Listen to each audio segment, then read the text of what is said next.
Hello, I'm comedy historian and author Franklin J. Blige. Obviously, there's been a lot of buzz about up-and-comer Pat Monahan doing the check mark. If you're not familiar with the check mark, then this video is for you.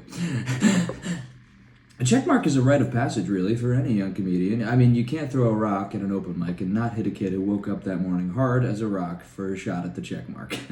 The first line of the check is a Delta flight from New York to Texas, where you do 2 shows in Paris, 2 shows in Dallas, and 1 show in Austin. Now, that last show in Austin, that's where the first line of the check ends. It's known as the pit of the check, or the check's crevasse. From the check's pit, you drive up to Santa Fe for a few days, maybe hop on a couple of bar shows there, and stay with a friend named Jasper. Again, every young comedian does this.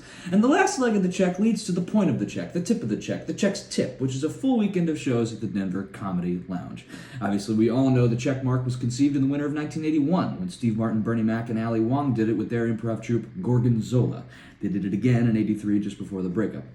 And famously, Robin Williams also did it once with a VHS tape of Flubber and one of those TVs on a rolly cart that you had in school, just to name a few.